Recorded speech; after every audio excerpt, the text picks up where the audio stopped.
This is the State of Tel Aviv and Beyond, the podcast that brings you the straight-up, unfiltered story.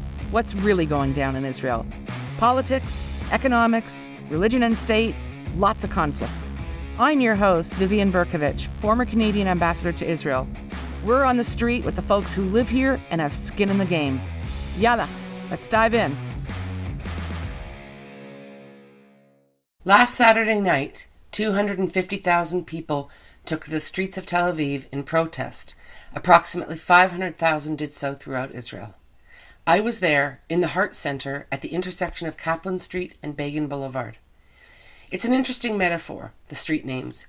Eliezer Kaplan, of course, was active in the labor Zionist movement and present at the signing of the declaration creating the State of Israel.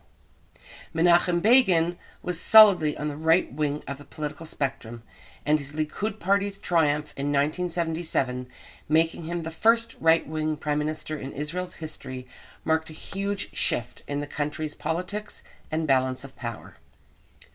Notwithstanding their differences, I think it's safe to conjecture that if they could see the anger and rage that is tearing Israel apart today, that Begin and Kaplan would unite on the stage at the Tel Aviv intersection bearing their names and implore the people to find a way to compromise and strengthen this historical miracle, Israel.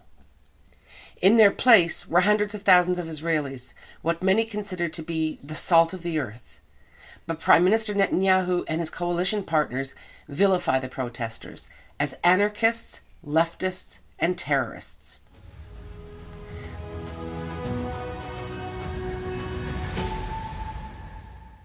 So much attention has been focused on the so-called judicial reforms in recent months, but the discord tearing Israel apart is about much more. I have written extensively on our website, stateoftelaviv.com. Please check it out. This is possibly the most critical moment in the 75-year history of this country, when the future is being determined in the most profound way. Will Israel remain a liberal democracy, or will it mutate, almost literally overnight, into an autocracy with very pronounced theocratic leanings?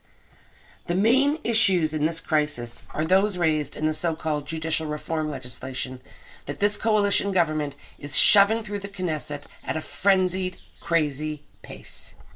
In a nutshell, the Netanyahu government says that the Supreme Court of Israel has, in effect, hijacked democracy and defanged the Knesset. They want to strengthen Israeli democracy, they say. So, their reform package would have the political leaders of the day assume total control over the appointment of all judges at all levels, as well as senior public servants in the Ministry of Justice. This means, in short, that the Israeli justice system would no longer be regarded as being independent by international or any standards, and the implications of that are huge. The government takes the position that it is free to reform at will. We won the election, they say. We ran on judicial reform. The people have spoken. Not quite. No one ran on the reforms that are actually being voted on in the Knesset today. They were never presented to the public for consideration. Another justification or explanation in support of this legislation is that anyone who protests the planned legislation is a leftist or terrorist or anarchist. I'll let that speak for itself. And the final rationale put forward is that the old Ashkenaz elites of Israel, the Jews who originated in Eastern Europe, are terrified at losing their lock on power that they have enjoyed since the state's founding. The narrative goes something like this. Ashkenaz Jews control all powerful state institutions, like the judiciary and Supreme Court, and cannot abide the growing demand for power from the disenfranchised majority of Mizrahi and Sephardic Jews. We'll have a closer look at these issues in a few minutes.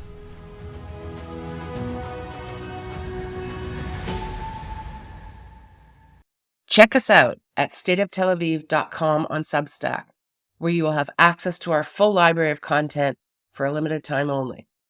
We are truly independent. We don't just say it, meaning that you will be exposed to views from across the political spectrum at stateoftelaviv.com. Me? I'm all over the place, but generally a solid centrist. State of Tel Aviv is supported by its listeners and readers. Please consider becoming a paid subscriber. Each member makes a huge difference. I'm Vivian Berkovich, signing off from deep inside the state of Tel Aviv. Until next time, stay cool, stay safe, have a great weekend.